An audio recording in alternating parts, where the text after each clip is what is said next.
Hello friends, साथ में मैंने साथिया कहने वाले एपिसोड की अपडेट आपके लेकर आया। एपिसोड जो श्रोता मोदी भवन में डॉक्टर पहुंचता है, हेतल उसे गोपी कमरे में ले जाते। कोकिला और हेतल बिस्तर के पास खड़े डॉक्टर गोपी से बोलते कि अब कैसा महसूस करी। गोपी जवाब देती कि अब ठीक है। अहम अंदर आता और देर से आने के लिए माफी मांगता। कोकिला आश्चर्य करते उससे बोलती कि हेतल और परिवार के सभी सदस्य गोपी की देखभाल कर रहे हैं, तो अपना सारा काम छोड़कर घर क्यों आया। अहम चुपचाप खड़ा है। डॉक्टर अहम की तारीफ करते कि उन्होंने अपनी पत्नी का अच्छे से ख्याल रखा और अब से उन्हें रोजाना 10 मिनट चलवाना शुरू करना होगा।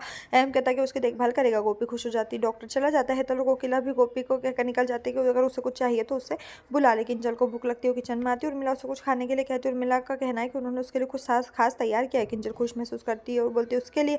उर्मिला बोलती है कल सुबह से वो दोनों योग करेंगे और वो किंजल के आहार का ध्यान रखेगी। किंजल खाना मांगती है। उर्मिला उसे कुछ जूस देती है और किंजल उसे नाक बंद करके पीती। किंजल फिर से खाना मांगती है। उर्मिला का कहना है कि जब वो एक बेहतरीन मॉडल बनना चाहती है तो उसे कुछ राशि देनी चाहिए। किंजल टेंशन करती है। अगले दिन सुबह अहम गोपी का हाथ पकड़कर चलने में मदद करता है। कुछ चलने के बाद गोपी कुछ पहुंच पूछती है कि वो कुछ देर के लिए खुद चल सकती है। अहम कहता है ठीक है। उसे सावधान रहने के लिए कहता है। गोपी के कदम बढ़ाती है और अचानक लड़खड़ा जाते हैं। अहम उसकी कमर पकड़ लेता है और उसे ऊपर खींच लेता है। गोपी चौंक जाती है। कुछ मिनटों के बाद भी अहम ने उसे पकड़ लिया। गोपी उसकी कमर को देखती है और एक बार अहम अहम अपनी दुनिया में आता है और वहाँ से जाता है। हमको कुछ फ़ोन आ रहे होते हैं, लेकिन वो 2 बार फ़ोन काट देता है। गोपी टेंशन में लग रही। राशि वहाँ आती है और कहती है वो गोपी को उसके कमरे में ले जाएगी। वो ऑफिस जा सकता है। अहम राशि को सावधान रहने के लिए कहकर निकल जाते हैं। राशि गोपी को अंदर ले जाती है और उसे अपने बिस्तर पर लिटा देती है। राशि कहती है कि वो उसके लिए कुछ लेकर आई है। गोपी बोलती है क्या। राशि कहती है कि वो अभी लाएगी और चली जाती है। कोकिला और बा गोपी के कमरे में आते हैं और बा उससे उसके हेल्थ के बारे में पूछती है। बा जल्दी ठीक होने का आशीर्वाद देती है। राशि बैग लेकर अंदर आती है और कहती है कि गोपी के लिए एक घंटी लाई थी ताकि जब उसे किसी चीज़ की ज़रूरत हो तो वो उसे बजा सके। कोकिला राशि को डांटने के लिए तैयार हो जाती है, लेकिन बा कहती है कि ये एक अच्छा आइडिया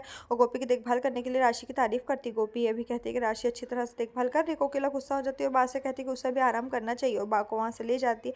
राशि घंटी को चलाकर दिखाती है और कहती है कि जब भी उसको किसी काम की ज़रूरत हो तो वो इस बेल को बजा दे। गोपी जो है खुश होती है और एक बार और बजाती है। राशि कहती है कि हर कोई उसके बारे में कितना टेंशन में, और यहाँ तक कि काकी जी और माँ जी भी रसोई में थक रहे हैं, लेकिन वो इसके भनक नहीं लगने दे रहे। यहाँ तक कि बा और अहम जी को भी उसकी टेंशन है। गोपी सोचने लगती है और बुरा महसूस करती। गोपी सोचते हुए बुरा महसूस करती है और राशि एक तरफ आ जाती है और बैटरी की स्थिति बदल देती ताकि ये काम ना करे। वो खुश महसूस करती है और वहाँ से चली जाती। राशि अपने कमरे में आती है और उर्मिला को फ़ोन करती है और कहती है कि उसने वही किया जैसा उर्मिला ने कहा था। उर्मिला बोलती क्या उसके बाद करने में कुछ प्लानिंग याद है। राशि ने अपना सिर हिलाया और कहा कि वो याद करती है। फ़ोन रख देती है। उर्मिला एक टीवी कार्यक्रम देख रही है जिसमें कुछ फेस पैक के बारे में बताया जाता है। उर्मिला ने इसे नोट किया और टीवी बंद कर दी। उसे लगता है कि करना बहुत आसान है। रसोई में जाती सभी आवश्यक सामग्री टेबल पर रखती और मिलाना शुरू करती। उसे लगता है कि उसने ढोकले का आटा रखा है। वो सोचती इसे चूल्हे पर रख दिया जाए। उसे याद आता है कि इसमें बेकिंग सोडा मिलाकर ढोकले में मिलाना था। वो ढोकले को स्टोव पर रखती है और बेकिंग सोडा के डिब्बे को हल्दी पाउडर के डिब्बे के पास रख देती है। उसका फ़ोन आता है। बात करते करते फेस पैक में बेकिंग पाउडर मिला देती है। वो फ़ोन रखती है और ठीक से फेस पैक मिलाती है। गर्व महसूस करती है कि उसने कुछ अच्छा काम किया। यहीं पर जो ये एपिसोड खत्म। इस तरह के एपिसोड पाने के लिए चैनल को सब्सक्राइब करें, साथ में बेल भी प्रेस करें।